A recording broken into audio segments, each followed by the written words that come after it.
Maître Cadot et Maître Berland, avocats CFDT, vous donnent leur ressenti à l'issue du procès France Télécom et de ses ex-dirigeants. Quelle est la prochaine étape? Quand aura lieu le délibéré? La réponse en images. Nous sortons de l'audience, on est le 11 juillet 2019. C'est l'issue d'une procédure qui a duré 46 audiences, 46 après-midi, qui ont été toutes les audiences très intéressantes parce que, comme l'a rappelé la présidente, elles ont permis que la parole soit libérée. Ça a permis aussi de comprendre en partie ce qui s'est passé pendant toute cette période de prévention de 2007 à 2010. Ça a permis que ce soit aux prévenus, aux parties civiles et même aux témoins d'intervenir, de dire ce qu'ils avaient à dire.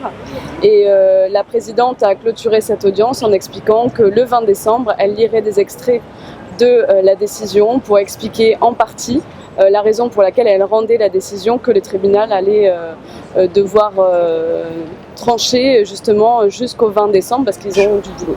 Jusque-là. Ce qu'on peut retenir de cette audience, c'est principalement la faculté d'écoute et la volonté de compréhension du tribunal qui a donné tour à tour la parole aux témoins, qu'ils soient cités par les parties civiles, par le parquet ou par les prévenus. C'est également cette faculté d'écoute et le temps qui a été laissé aux parties civiles et aux témoins qui ont été amenés à relater les faits qu'ils ont eu à connaître de 2007 à 2010 au sein de la société France Télécom.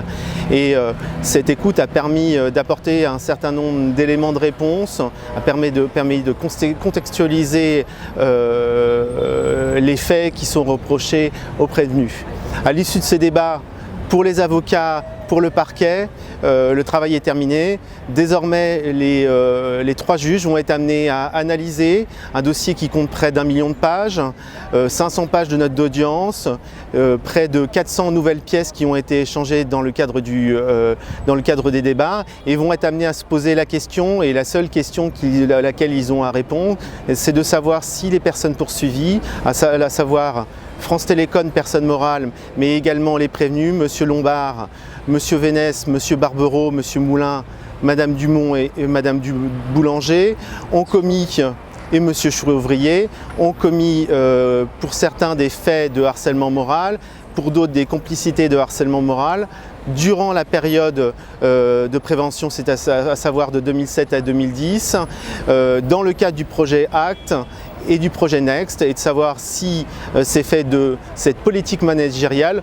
peut être constitutif d'un harcèlement moral au sens des dispositions du code pénal. À ce sujet, la véritable difficulté qui a pu apparaître en fin d'audience consiste dans la définition du harcèlement moral dans le code pénal, en sachant que 2 thèses sont véritablement affrontées dans le cadre des plaidoiries des parties civiles, les réquisitions du parquet et les plaidoiries des avocats des prévenus, et s'agissant de déterminer, de délimiter cette infraction de harcèlement moral avec une vision très restrictive des prévenus, considérant finalement que le harcèlement moral se limite à des situations de harcèlement interpersonnel, et finalement tendant à conclure que peu importe les faits qui sont produits, un harcèlement managérial organisé en tant que politique d'entreprise ne peut pas être considéré comme un harcèlement moral au sens du code pénal, et la position du parquet et des parties civiles qui considèrent que finalement cette politique